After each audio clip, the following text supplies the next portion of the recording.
Good morning and welcome to COVID313 Community Coalition for Families and Children. We are so pleased to have you join us, but we're doing something a little bit different over the next 2 weeks. We're taking a break so that we can begin to read what you've been sharing with us, look at the chats, look at all the phenomenal things that are happening at this moment and this time, and constantly reassessing our facts, our resources, and our support to you so we can make sure that we're relevant. But we have something really special for you over the next 2 weeks while we're planning our new programming. And that is we're going to be giving you what we call our best ofs, moments and clips from some of our previous editions over 14 weeks. We've been coming to you for 14 weeks with facts, with love, with support and information. And some experts, all of them kind and ready to share their information and knowledge with you because knowledge is power. And speaking of power, one of the things that makes this programming so powerful is our entire coalition, which is comprised of educators, of faith-based organizations, of parents, DPTV, and many others coming together. We have translators. We are making sure that our information is coming to you in different languages and making sure for those who are hearing impaired also have an opportunity to participate. So our coalition is committed and inclusive. And so I want to make sure that you have a chance to also know the names of some of our phenomenal translators.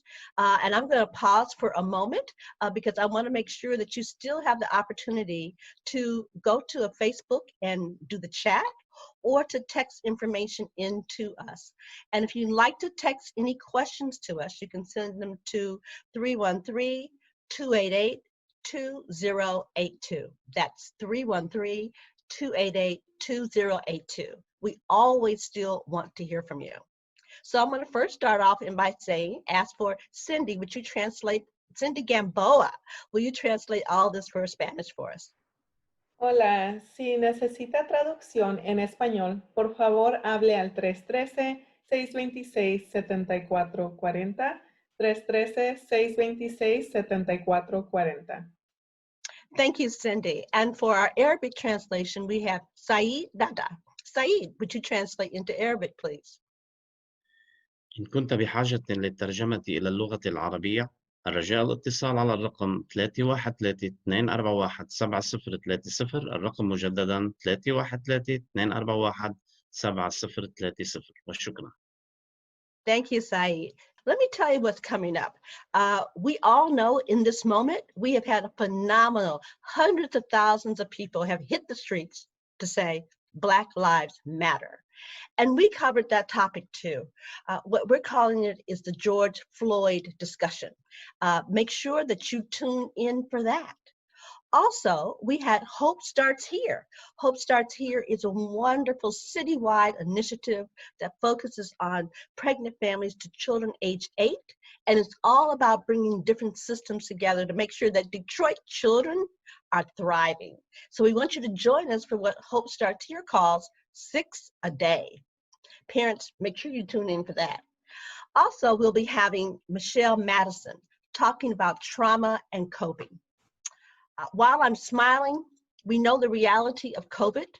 Underneath the embedded racism that we see, underneath the ongoing health disparities, there's sadness, there's trauma, because we are all being affected by this disease. And to help us think about that and to cope with it and to help our children cope with it, we want you to please join us for Michelle Madison, because she'll be talking about how we can handle better the coping mechanisms. And while we're talking about coping, we're also so aware that many of us have lost loved ones. And how do you grieve in this time where you're Zooming on a funeral? How do you say goodbye when you can't do a hug? All of us are trying to struggle with that new reality. And so we have Dominique Walker. She'll be coming to us to talk about grief and how do we talk about this grief with our children. And as we always want to make sure that we have an integrated approach that when we talk about health, we automatically talk about mental health. When we talk about mental health, we talk about physical health, because the last I look, our heads and our bodies are connected. So to keep this connection and looking at what's healthy for us, we're always so pleased to share with you Dr. Oveta Fuller. Dr. Fuller is a virologist at University of Michigan and has been a profound voice for us to talk about what really is the intricacies of this disease and how does it attack our bodies and what do we need to know about it as we think about our children and when we read the papers and we listen to the news and realize now that there are many more young people being affected. What does that mean? So please tune in for Dr. Fuller talking to us about that. But while we're talking about these heavy issues with our kids, we've got to have some light moments. And while we're talking about great activities, something we all can use is something that keeps us calm, still, the ability to find our power and move forward. So every week we are bringing you Kimberly, who is our awesome yoga instructor. So make sure, if nothing else, you're wearing comfortable clothes and ready to work out with Playworks and then with yoga. And consistent with us trying to make sure, family, that we're responding to the information we need, what our hearts need, what we need to do to stay physically healthy. We also are celebrating the diversity of our coalition. And one of the ways that we celebrated that was with a Cinco de Mayo program. You'll certainly enjoy that clip. So as you think about coming back with us, please do. We're staying relevant. We're focusing in on issues. Black Lives Matter, but what does that mean? What does it mean in terms of systems change? What does it mean in terms of defunding the police? What does that really mean? So come back, join us for our best ofs. Thank you so much. Stay healthy, stay safe, stay strong. Be blessed.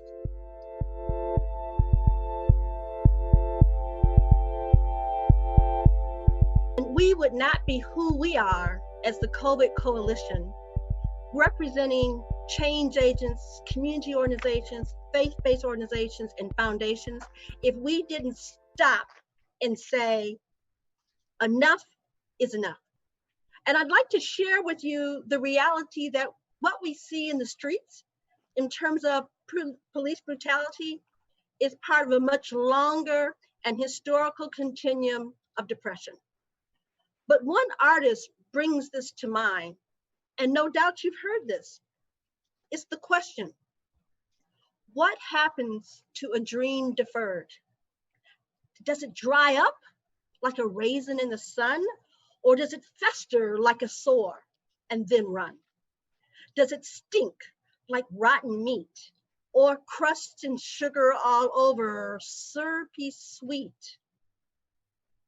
Or maybe this dream, it just sags like a heavy load. Or does it explode?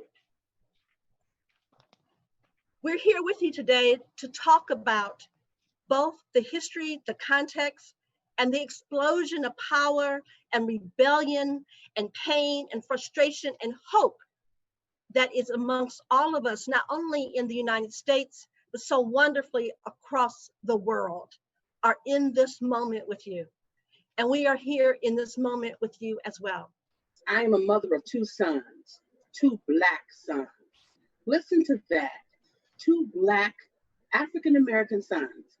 I don't even have to say anything else behind that statement because you already know what it means. And why is that? I'd say it's because America has spent too many years filling in the rest of the sentence when it comes to Blackness in this country, especially Black boys, Black men. In this country, Blackness has been the substitute for all things criminal. Anyone showing up in Black skin seems to trigger the myth of danger. You don't believe it? I got a couple examples for you. A Black man on an elevator or walking by. Notice a woman clenching her purse a little bit tighter? Or what about Black teenagers, particularly Black boys, hanging out at the local mall? They're considered to be a gang or even thugs. Or what about a group of Black males on the front porch of a residence or in front of a gas station or a store just talking? there's something illegal got to be going on, right? They got to be doing something. Or I think the worst insult of all, what about wearing a hoodie in public? Remember that? Imagine a simple fashion statement became a mark of death because it was made to be the identifying factor of being criminal and Black. Apparently, when Blackness shows up, a dangerous threat shows up too. And this threat is not just perceived by some in law enforcement, it's private citizens too. I mean, just going for a jog, barbecuing in the park, sitting in the lobby of a hotel, even cashing a discrimination lawsuit check at one's own bank is reason enough to be suspicious and call the police. This country has attached value to race. In fact, when Blackness shows up, too often the individual is not even seen at all. Black skin is made to feel invisible, discounted. Now, I want you to pause for a second, because I don't want you to get intellectually dishonest on me right now and start saying that I don't see race. Yes, you do. We all do. How could you not? Race is embedded in the very fabric and psyche of our being. In this country, it has become the American way.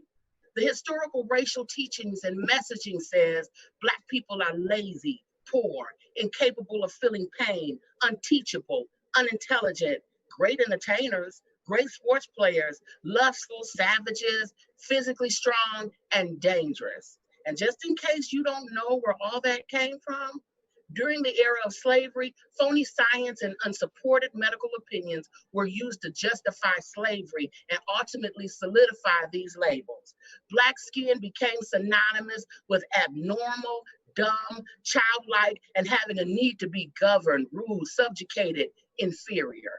Unfortunately, these same labels continue to fuel white supremacy, racist attitudes, and racist perceptions to this day. So, as a Black mother raising Black children, I'm saying to you, we can no longer be comfortable being silent. Don't just let this stuff happen in front of you. Confront it. Confront the differential treatment, racial slurs, and sideline conversations. I am Reverend Larry L Simmons Sr. I'm senior because I am the father of 8 sons in a blended family. My wife brought 3 and I brought 5 to our family. 5 sons. I've been a Black man for 73 years in America.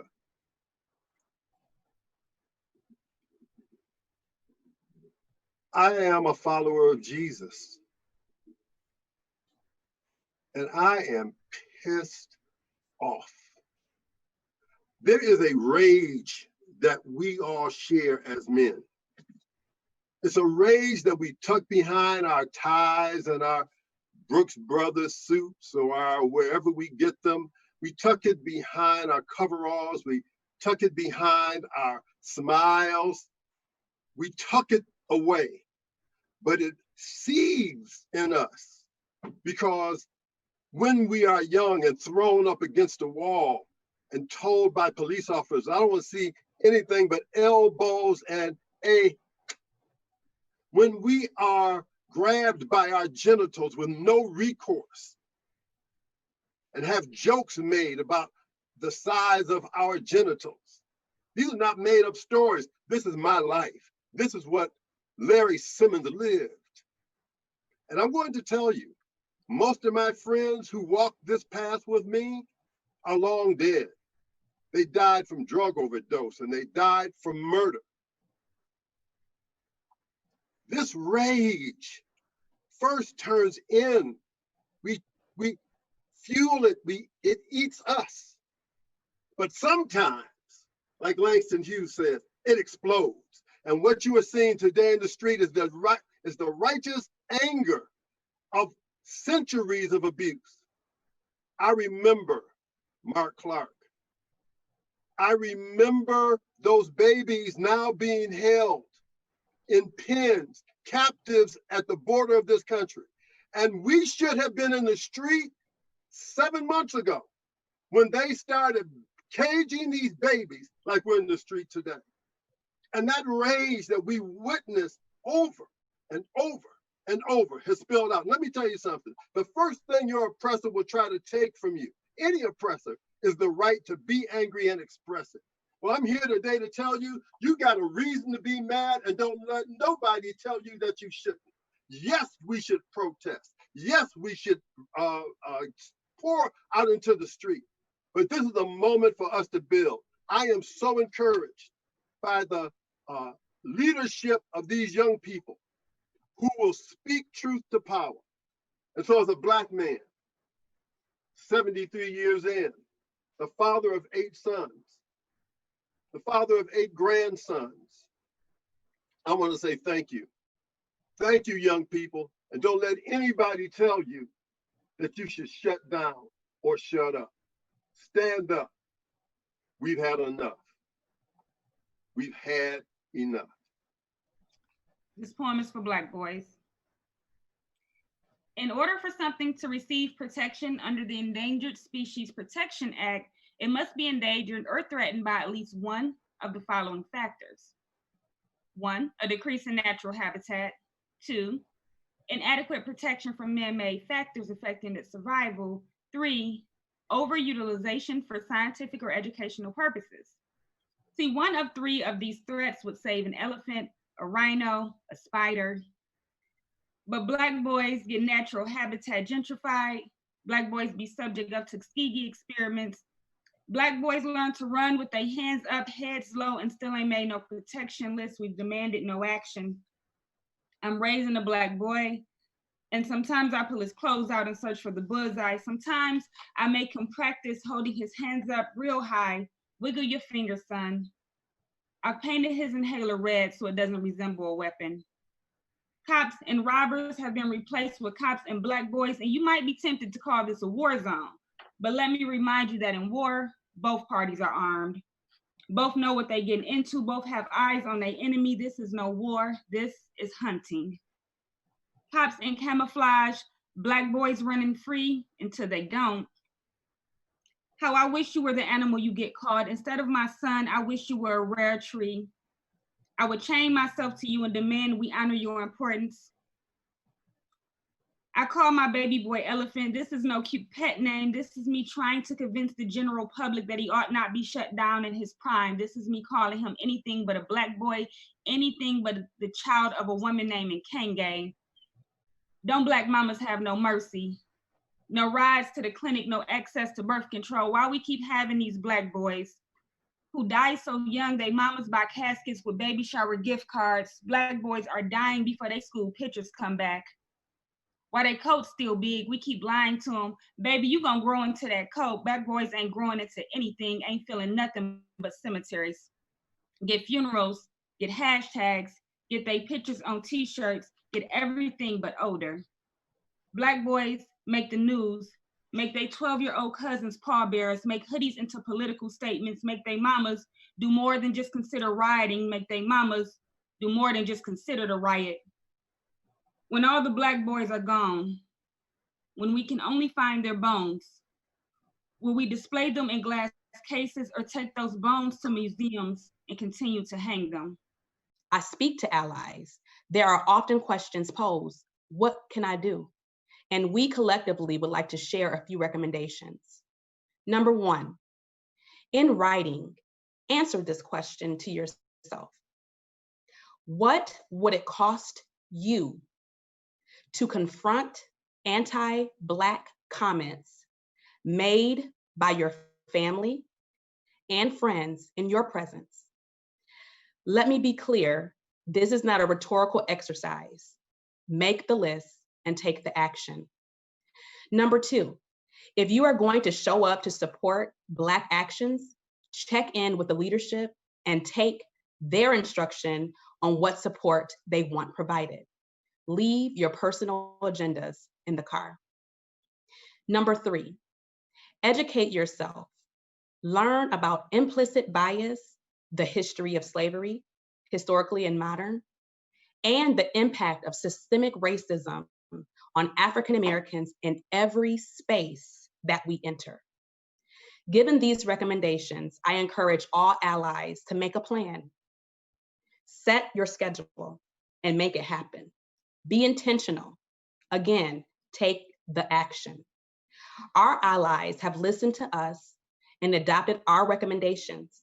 Please pay close attention as they are modeling the recommendations to listen and follow the leadership of the community on this issue. In this space today, we are modeling what we think is necessary in this moment and to encourage others to do the same. I struggle with how to even introduce ourselves in this moment. Mexican, Puerto Rican, Dominican, Caribbean, Central and South American, Chicano, Boricua, Indigenous, Afro-Latino, Mestizo, or Hispanic, Latino, Latinx. We aren't even sure what name to call ourselves that isn't rooted in our own oppression. But what we do know is that our history has been intertwined with that of our Black brothers and sisters for the past 500 years. We have all experienced the impact of systemic racism and oppression, but it shows up differently in our different communities. And if we're honest with ourselves, there have been many times when we have also contributed to racism against the Black community. And again, I mentioned Trayvon Martin. There remains a lot of internalized racism and colorism in our community, even between ourselves and within our own family sometimes. We need to have long, hard conversations about our past in order to have a chance of a free future for all of us. So the question in this moment is, how do we show up right now for our Black brothers and sisters? As allies, what is our role right now? How do we follow the leadership of our Black brothers and sisters in this moment? There's an old axiom we used to express back in the 70s in my early days of activism. We must fight the attempt to divide and conquer us. Thus, we have to educate ourselves and others in order to organize for effective coalition between communities of color. At various times in our history, Latinos have been strong allies with the African American community to fight for our common rights. But at other times, division over particular interests, as Angie mentioned, colorism, and even racist beliefs have hampered that. That often varies based on the specific Latino ethnic group and historical period, though I definitely do not want to deny or minimize these difficulties. I will focus more on what should lay the basis for increased unity.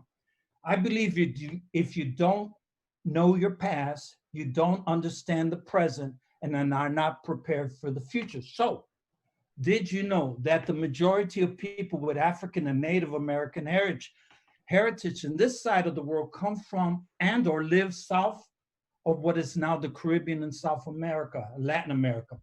That the first free Black community in what is now the US was in St. Augustine, Florida during Spanish colonial times. That the taking of Texas in the Mexican-American War, which meant that Mexico lost more than half of its territory to the US to become what we now call the Southwest, that in addition to being a land grab, was a direct prelude to the Civil War 20 years later. That slave owners grabbed more territory to expand their power, and that they had a bad reaction to the fact that by the time of the US Civil War, Mexico already had two Black presidents, Vicente Guerrero and Juan Maria Morelos, and an indigenous Indian president, Benito Juarez. That definitely scared them. That was a threat to them. That the premier institution for nationwide study, a worldwide study, in fact, of the African experience in the world was established by a Puerto Rican immigrant before Puerto Ricans were US citizens, Arturo Alfonso Schomburg. That Thurgood Marshall referred to the successful Mendez case of the late 40s in California and a previous mid-1930s case regarding Mexican Americans in Texas during the famous 1954 Brown versus Board of Education Supreme Court case that officially eliminated school segregation. That one of the first two Latino communities in Detroit, established in 1918, was an Afro-Puerto Rican community which originally settled in Black Bottom and eventually integrated into Detroit's own African American community. That the AIDS struggle of the late 80s and early 90s in Detroit specifically was essentially an African-American and Latino coalition led by CHAG, AIDS Partnership, Latino Family Services, and others. I could go on, but you get my point about this common history. Let's use this history to guide us in new measures and struggles and realize that we can overcome if we really pay attention to the divisions among us. Thus, in our aim to build a coalition must address the following matters that all have a racial impact on us. The outright coddling of white supremacists by Trump and many elected officials. The lack of a national response to the COVID pandemic, which essentially is hitting our communities the worst. The call to address the call for militarization to quell the current national movement. Even the response to Hurricane Maria's impact on Puerto Rico was devastating, and Puerto Rico's an Afro-Taino nation. Trump was kicking off his presidential campaign, lashed out at Mexicans with racist taunts, and from the very beginning, escalated this racism. We have our work cut out for us, but I'm so inspired by young people, and these are new folks that are to the struggle and veterans who, hopefully can give some guidance. So I thank you for this opportunity. And thank you for calling on us to continue the conversation with white folks about how we should be contributing to the movement. How I want to start off this message to white people is that racism is not a people of color problem, it's a white people problem. We need to unlearn everything we were taught as white folks in order to undo the ways in which we hold up and benefit from racism. Dismantling white supremacy is our job. We built these systems and we continue to benefit from them. We've been propping them up, so it's time to start to tear them down. It's not enough to simply be not racist. We have to push ourselves to be actively anti-racist. It takes work, it creates tension, but it will ultimately be liberating for ourselves and for our Black and brown siblings. We need to ask ourselves every day, what does it mean to be white in this world, in this country? And then we need to do the work of following Black and brown leadership to dismantle the systems that are harming Black folks, including dismantling the police systems. Today, I'm thinking about Breonna Taylor as we respond to this call to action from our Black colleagues. Again, I want this to be really clear. We must follow the leadership of Black and brown folks as we are fighting. Stop and listen. And as the white folks who are part of the COVID313 coalition, we're being called to action now. If you are coming to a rally for Black folks, check in with Black leadership before you start using the movement for Black lives to run our own white agendas. We are asking you to listen to the demands and asks of our Black leaders and their response to police accountability. There are many asks out there to donate and to support the campaigns of leaders of color in your own community and across the nation. It is our time to listen and to act on what they are asking of us. Black folks are calling to us to not unpack our white experiences or emotions with Black leadership. Do not have Black folks care for our white tears or our white emotions. Find white friends like myself for that. We are here for you. Don't put that emotional labor on our Black and brown friends. Our role is to show up in the movement for Black lives and to do our work outside of the Black community to show up in a healthy and supportive way. The system of racism is not just the overt racism we often point out, like the Ku Klux Klan. It is the everyday system that is the foundation of our country. The police, our schools, our courts, our homes, our workplaces, everywhere. It is the foundation of how our systems function to benefit white folks.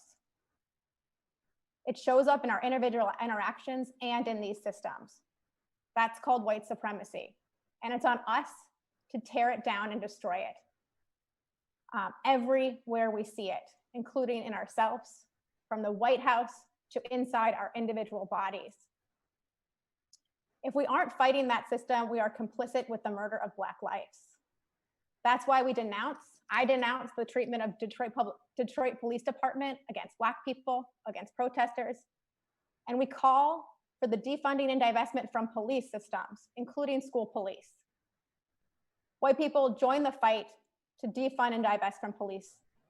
Youth I work with are launching a campaign to defund the police. We urge you to get involved.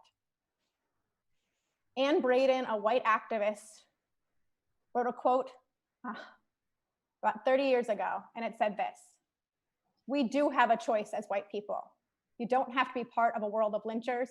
You can join another America. We urge you to join the other America with us, other white allies." We ask you that you interrupt racism in your families and communities. Do not let relatives say racist things. Instead, invite more folks to join the movement. That means we must interrupt racism wherever we see it, in ourselves, in our families, in our workplaces, and in our communities. This also means widening and building our base of white people who are in the movement. We need to call our folks into the movement in our families, faith community, neighborhoods, and workplaces. If we work in an organization where the leadership is predominantly white, we need to actively work to change that balance of power. We must speak up for diversity and against racism and not expect that to be the exclusive responsibility of our Black colleagues. In all these places, we need to question whenever white supremacy and racism show their ugly faces and challenge it. It might feel good to just yell at white people, and we should when we see racism, but we need to spend time with those who are awakening and invite them to be part of this movement, imperfect as they are. That is our work, not the work of people of color. We all have a part in this movement. It's gonna take us all to dismantle the systems of racism. And it's on us to fight this anti-Blackness. Co-liberation takes all of us. I'm gonna ask all of our allies to turn on your camera. And together, we say, Black Lives Matter. Black Lives Matter. Black Lives Matter. Black Lives Matter. Black lives matter. Black lives matter. Black Lives Matter. They matter. Black Lives Matter. matter. La vida Black negra lives es importante. matter. La And vida I wanna- negra. Had enough. Black Lives Matter. And I want to say in Arabic, so مهمة هي حياة السود. Black lives matter. We have 21 community outreach specialists that are supporting families across the city of Detroit. We're doing that by participating in the 6-a-days. And so, not that parents aren't doing 6-a-days, we're just reminding them of how to take the opportunity to do some fun things with them, with their children. I have a 4 and a 6-year-old, and so I make it my business to acknowledge that we're doing the 6-a-day so that my children are actively participating as well. Another something that we're encouraging parents to do is to use these platforms that we have. Use Zoom, use Messenger to allow your children to have play dates with their friends, because we all know that they miss their friends. And so we want to have the opportunity for them to have play dates as well. But just like our children, parents, we have to have play dates. So please make sure that you are taking care of yourself as well. And you're doing Zooms with your family and friends to make sure that you're in the best headspace to be able to support your children. Because we have gone from just being parent to being teacher, lunch lady, seems like the janitor and everything else. All in a matter of months. And so we want to make sure that parents are in the best space as well. So please take time to visit in these virtual platforms with your friends also. The 6-a-days, we are having fun with them. We are creating photos, we're creating videos that can be shared with families on social media, but we also encourage individuals to do the same. And make sure that you are using the hashtag Hope Builds, that's builds with an S, So again, that's Hope Builds. Please use the hashtag so that we can see what you're doing with your families and how you're engaging and doing the 6 days. Because sometimes we don't think we're doing them, but we're absolutely doing them. So I want you to make sure that you're taking the opportunity to share those wonderful experiences with other families and give them some ideas as well. Parents, I want you to, again, don't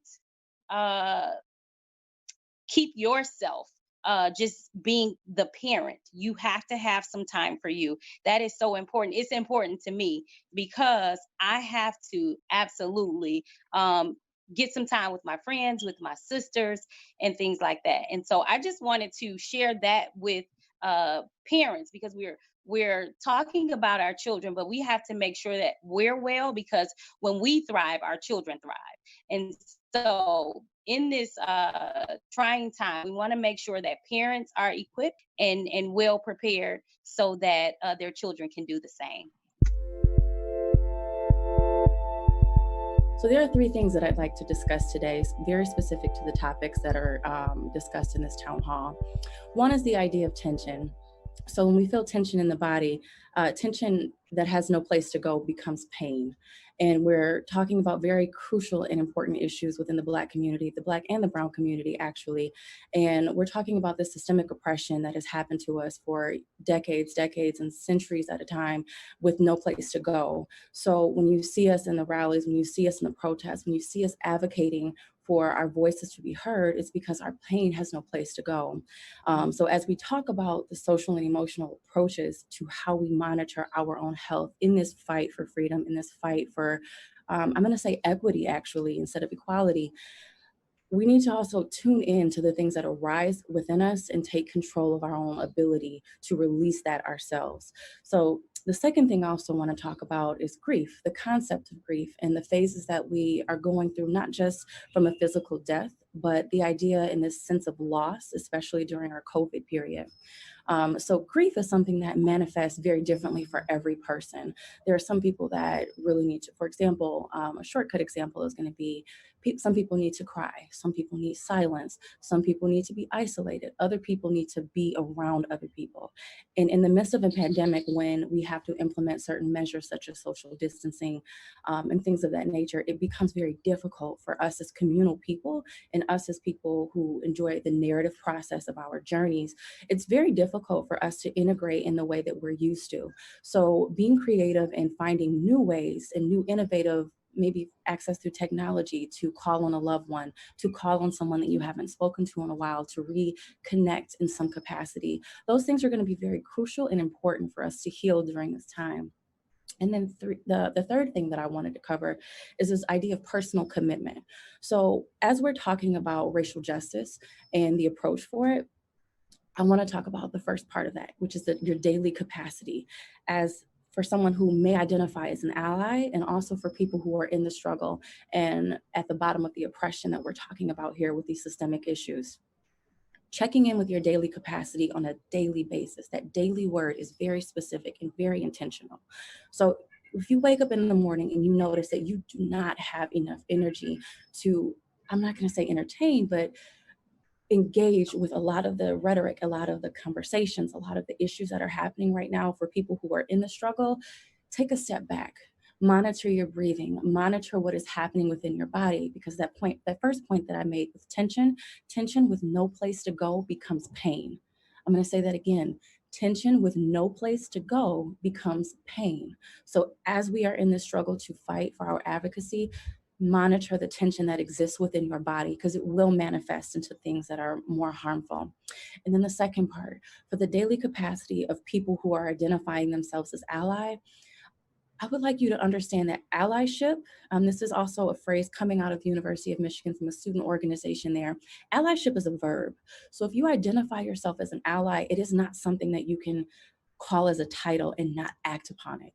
It is a verb. You have to put your heels in the ground and understand what is within your daily capacity to daily act as an ally to the Black and Brown community who are fighting for rights that have been long deserved, long overlooked, as we've discussed on this call. Do you have suggestions for ways to check in with Black youth and parents that I work with as a white social worker. I want to check in without making people uncomfortable. So looking for some ideas. Got you. Well, I think that we have to start with understanding what that person's relationship is with their students. If they have a naturally close relationship prior to these issues, I think that going off of the strength of that relationship to begin with is already an avenue to check in. For example, if there isn't a pre-existing close relationship with the teacher and their students, finding subtle ways that don't directly imply that you're only checking on them out of the convenience of what's happening. So creating genuine and authentic connections is very crucial and important. I think that we as people in general are able to, I think the healthiest way to put this is kind of peep when people are reaching out to us for very specific reasons and just out of the general cause of our mental health. So making sure that the approach is authentic, genuine, and coming from a place that is sourced from goodness and not attached to what is happening specifically around the area, because the things that are happening are not new. Specifically to us, we've seen it for years and years at a time. So though it may be new and something fresh to other people, it's not new and fresh to us. So making sure that when you try to establish that relationship with someone and check on the betterment and the well-being of them, you're doing it out of the authenticity that you care for them, not just based off of what is going on around us. Though those things are important, it may come up. Don't let that be the initial reason in the initial preface of what you include in it, because it's not new to us. Thank you, Michelle, so much. Yeah, of course. Jametta, back to you, and thank you for letting me interrupt, Jametta. No, absolutely. That's how we roll. But I just want to say that we're Michelle, your point is so well taken, because we now see that there are tens of thousands, not hundreds of thousands of more people who better understand racial disparities, things that we've been talking about for decades, and in fact have had solutions for. The joy of this is that there are more people ready to act and move forward on the things that we know work. It's awesome. Thank you so much again. I've been asked to share some tips for parents and how to assist children who may be grieving or who may have experienced some loss during this time. And so one of the things we have to think about is this is new for all of us. And it's almost as if somebody took a pop bottle and shook it up. And that's how a lot of us are feeling on the inside. One of the things I would say as a number one is patience, tolerance, and reassurance. Be patient with the kiddo. Just as it's new to us, it's new to them. And they're trying to figure out how to work this out. The second thing, be honest as you can. Oftentimes, depending on your culture or how you've been raised, you may use words like crossed over or passed on. This is the time to be realistic and honest. It's okay to use words such as dead, death, or died. We know that that does help the grieving process. Also, don't hide your tears. If you're feeling upset or you're feeling mad or angry, please share that. Let your children see that and talk with them about what is causing that feeling. The third thing, a lot of times we'll fall into the pitfall of taking away the daily routine, allowing them to get off track. We want to keep daily expectations clear, and we want to make sure that those routines continue. There's some comfort in having expectations and knowing what's to come during your day. So if they're doing chores, please allow them to continue to do the chores. And if you all don't have a routine, maybe pick a few things that you can do during the day that will give them some happiness, okay? The fourth thing, share your story. If there are times when you've been angry or you've been upset, or maybe you've experienced a loss close to you, share that. Help them to see how you were able to make it through.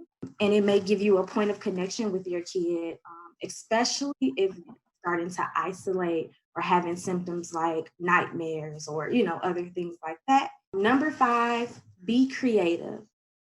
Please allow them to share their feelings as they feel they need to.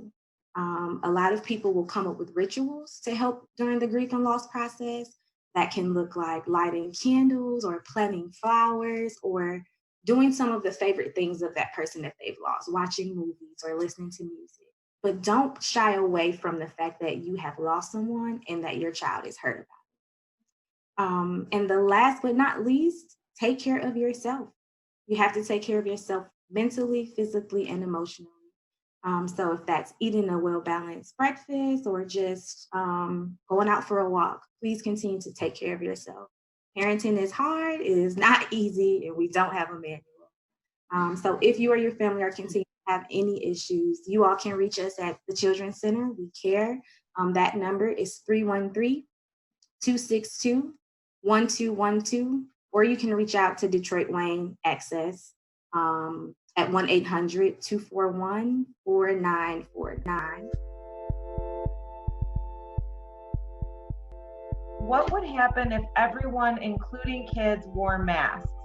Is the virus spreading because people are not wearing masks? The virus is spreading because it's trying to survive. It survives by getting into human tissue through the respiratory tract, reproducing itself, and then going to another person. So it's going to do that every opportunity it has. Things like staying home so you don't come in contact with other people, or everyone wearing a mask, which means that if I'm producing virus and I don't know it, if I have a mask on, that means no virus goes past that mask through my nose and mouth. So I cannot possibly put virus into the environment. So yes, wearing masks is a huge way of preventing ourselves from spreading it to someone else. It's not so much to protect, it does help to protect you from breathing in somebody else's virus, but most importantly, it helps you from spreading virus to other people. And it's a reminder to everyone that we are in the midst of a COVID pandemic that actually kills people. What are your suggestions for keeping kids safe at summer camps or daycare? I think that for children, letting them understand what we're in and why wearing a mask is so important. Children are much more responsible than often we give them credit to, or if they understand what's going on. So with summer camps and other things, I'll be honest, my children are adults, but if they were young or if I had grandchildren, I think at this point, unless it was absolutely critical, I would not put them in a summer camp. I would not put, as a matter of fact, if this may not be probably the right thing for me to say, but I'm going to be truthful. If I had young children, I would probably consider homeschooling them this year. And I know that's probably not what the Detroit Public Schools or any other school would want me to say, but as a virologist, I just believe the risk is very high. And based on what we're seeing around the country, Michigan is doing well, but other states are just not. And so I think we're all going to be in a much worse situation before it gets better. I hate to say that, but I think we are. Do you anticipate a second wave? The answer is yes. And let me qualify what I just said. I know that the school systems are working very, very hard to make return to school safe as possible. My own university, other universities are doing amazing things to try to guarantee as possible that people are safe. But as someone said, it's like trying to nail Jell-O to the wall. We don't know what is going to happen with COVID, particularly when many governments and people are reopening in what some would consider a less than responsible way because of lack of national leadership. And so even if Michigan is doing well, someone traveling or coming from some other place can change things. So yes, I think we are going to have a second peak. Are face shields better than face masks? If so, would schools consider face shields a way to protect our children when they go back to school?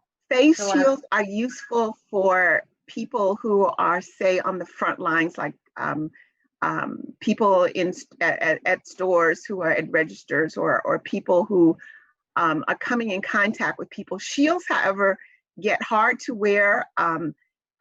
They allow virus to escape or below the shield. So masks are better for the general public to wear because they're easier to do. And we just need to find the masks that are appealing to us in color or what they mean, and that they're comfortable, and learn how to use them. This is a normal part of life. This is going to be normal for us. And the sooner we get to that, the sooner we'll all get to a point where we'll feel better with it and we'll be a safer communities.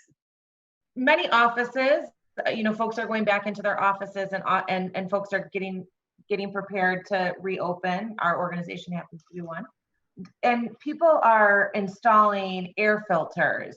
Is this actually helpful? Will this help to filter out the virus? It depends on the kind of filters. First of all, ideally people want to be outdoors if possible, but realizing that folks have to go indoors for many work situations. Keeping space between people such that there are not multiple people together with respiratory droplets. Secondly, the air circulation is a mixed bag. There are studies that show that air conditioning flow can move virus away from a person and let it circulate in a room, which allows someone else further away to inhale it. The filters will have to be particular filters that can, called HEPA filters, that filter virus. Not all filters do that. So a typical room air purifier might not have a HEPA filter that would be efficient in filtering virus. So it just depends on what kind of air purification system is there. I've seen some news that Michigan is on track to contain the virus. Honestly, what good does that do if other cases are still going up? If you look at other states, Ohio, Indiana, around us, Illinois, and you of course hear of the cases in Florida and Texas and California and Arizona, where the government has not been nearly as responsible and diligent, even in the midst of political pushback, as our government has been. You wonder what's going to happen. We unfortunately are not a United States at this point, and we cannot control what other states do. We can be as safe as possible in our own state and follow the guidelines such that if someone does have virus, whether they're from this state or they traveled in, if we are doing the things to prevent transmission, the rates will be low, and the contact tracing of those cases that do occur will be able to reduce a rise in infection. So we have to follow the guidelines. That's all we have at this point. So are pregnant women considered high risk? How can they stay safe? Yes, there are studies being done now about pregnancy and other conditions that that could be affected by COVID. I'll just say here that anything that changes your immune function, your overall body's ability to deal with microbes or invading agents can affect COVID. So I think pregnant women, because they're undergoing all the changes, are in that higher susceptibility group. And the best thing you can do is to stay safe using the guidelines that have been put out there. Staying home when possible, using masks and sanitation if outside, avoiding people, and getting lots of rest so that our immune system, even if we are exposed, if our immune system is good and in good shape and robust, having vitamin C and vitamin D, just making sure that we get plenty of sleep. Those things can help our immune system fight off an exposure to not only COVID, but anything else. But it's particularly important right now to care for yourself such that you keep your defenses strong. That's for everyone, but particularly someone who's pregnant or has underlying conditions.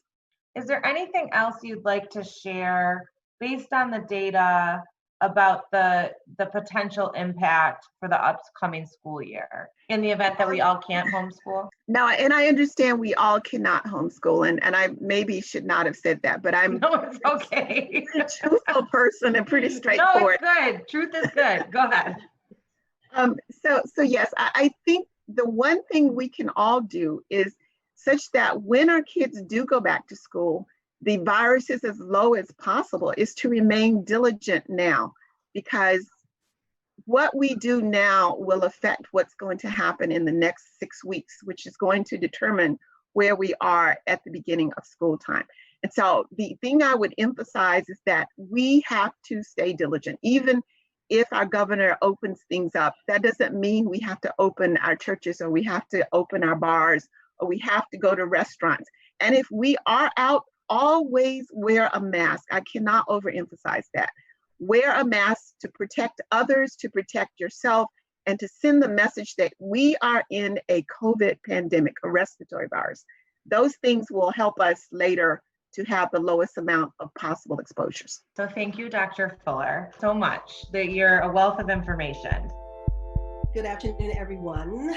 It is my absolute honor and pleasure to hold this space for you as a mom, as a community member, and as a healer. And so it's been kind of coming back to me that there's some questions about yoga and whether or not the yogic practices are meant to keep us in a passive place. And I'm here to let you know that I breathe sometimes for the cause I fight, because every tool is a weapon if you use it right. Thank you, Ana DeFranco. In this time where we have yet again witnessed the death that was preambled by the words, "I can't breathe." Know that when you cannot breathe, you cannot have access to the ability to move your power forward from a conscious place. And so in this time when we are all feeling absolutely exhausted on top of exhausted, we have to think about self-care and restoration as the revolutionary act that's going to absolutely allow us to harness and channel our power in the direction that we want it to go.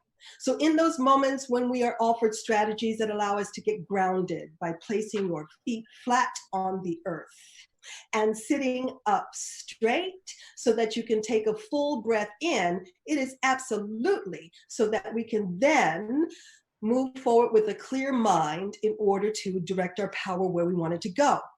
Let's do a little experiment. When I say go, what I invite you to do is to make a shape with your body where your torso is bent and everything is clenched and tight. Make sure that you are folded or twisted or bent in some way, right? And anybody who's on the line who's willing to open the camera so people know that I'm not the only one doing this, I invite you to do that now. And while we're getting into that position, right, I want you to try to breathe.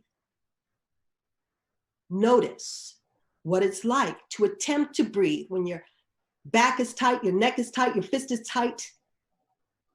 Stay there a little bit longer. Stay a little bit longer. And now release it, let it go, sit up tall.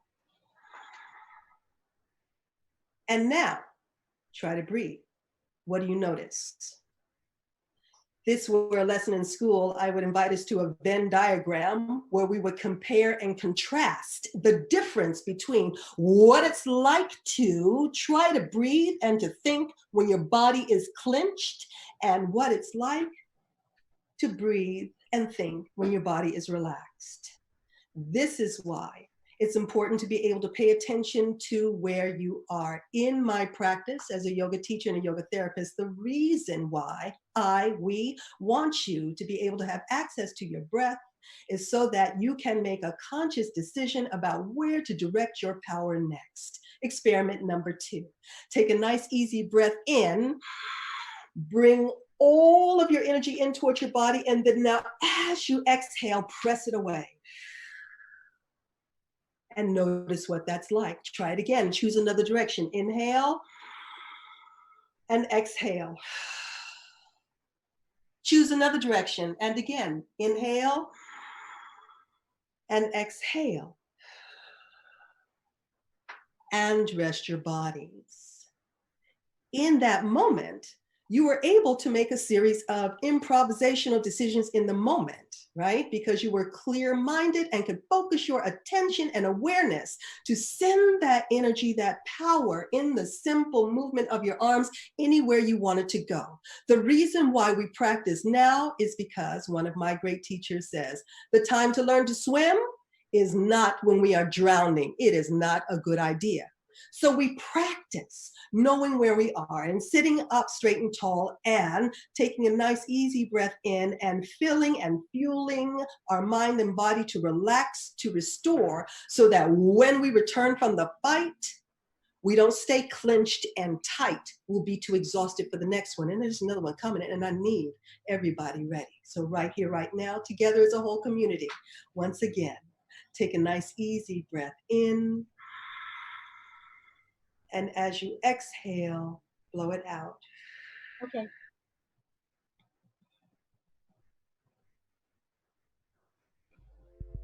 Peace.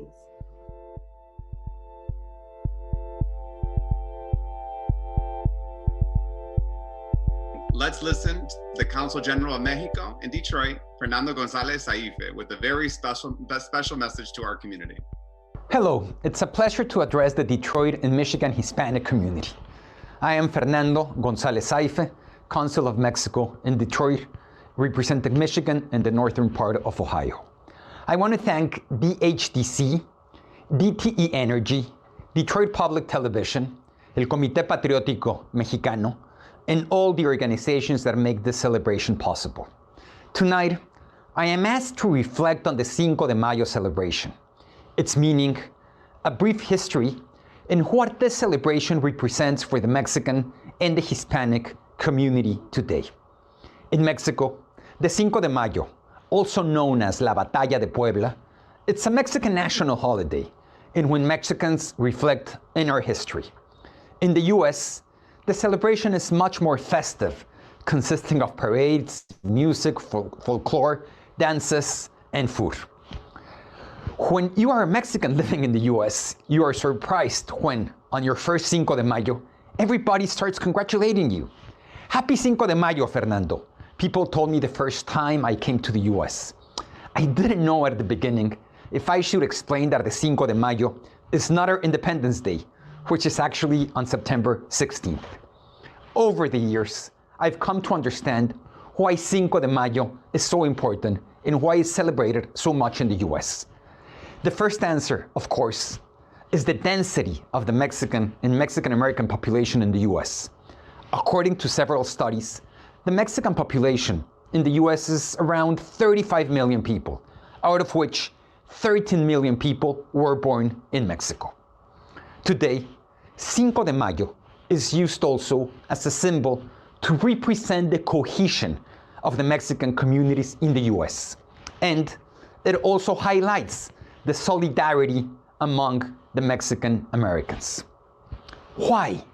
Because on May 5th, 1862, 2,000 poorly trained Mexican peasants under the command of General Ignacio Zaragoza fiercely fought and won the Battle of Puebla against a regiment of around 6,000 French soldiers under the command of Napoleon III, the most powerful army of the world at that time.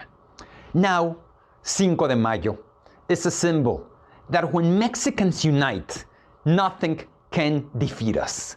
Today, Cinco de Mayo is also celebrated by Mexican and Mexican Americans everywhere.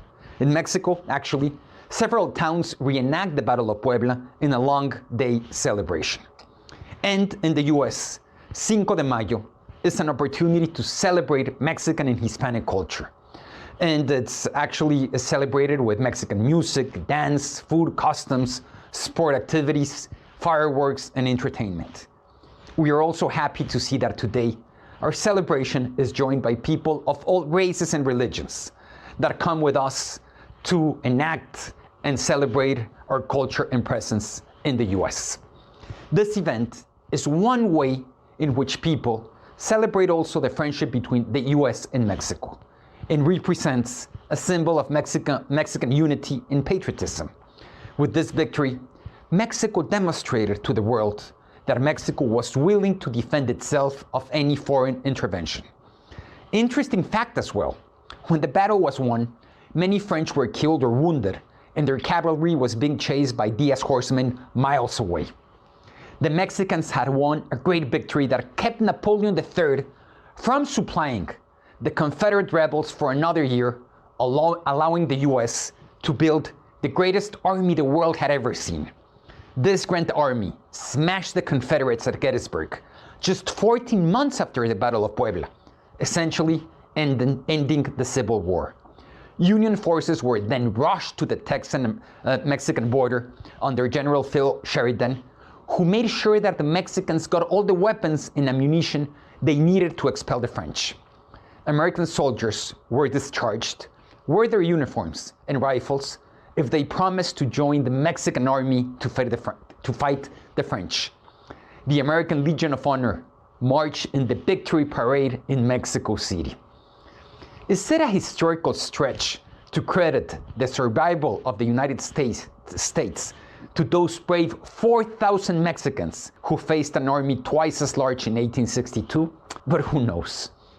In gratitude, thousands of Mexicans crossed the border after Pearl Harbor to join the US Armed Forces. And as recently as the Persian Gulf War, Mexicans flooded American consulates with phone calls, trying to join up and fight another war with the US. Mexicans, you see, never forget who their friends are, and neither do Americans. That's why Cinco de Mayo is such a party that celebrates freedom and liberty. These are two ideals which Mexicans and Americans have fought shoulder to shoulder to protect ever since the 5th of May, 1862. Viva el Cinco de Mayo. So family, we won't be with you for the next 2 weeks. Again, we're preparing, reviewing materials, but we would love for you to know that behind this coalition, every week, 14 weeks, there's an entire cast of DPTV and our translators that are always coming together to make these programs happening. So what I would love is when everybody would light up on the screen. Let's see all of the folks that are on this particular production. We've got Molly Sweeney, our backbone with 4824. We've got Cindy Gamboa. We have, where did you go, Saeed Dada, who is our Arabic translator. We have Marty Fiskoff, who is our representative all the time with our DPTV team. And I'm looking, and where are you? There you are, Saeed Dada, and also Julie Paletti. So, and we have some other folks that are with us. Hi, Zach, and hi, Bill from DPTV. Happy you're here.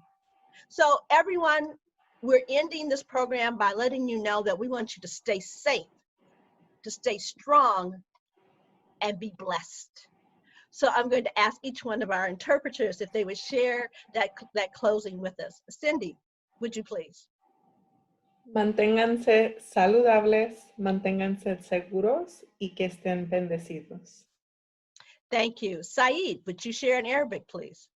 حافظ على صحتك، كن ثابتا ومتينا، وابقى قويا. إلى اللقاء. Thank you. And Julie, would you share as well?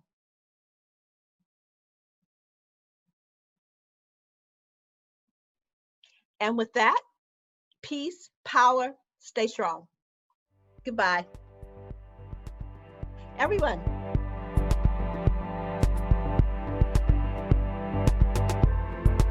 You can find more at onedetroitpbs.org or subscribe to our social media channels and sign up for our One Detroit newsletter.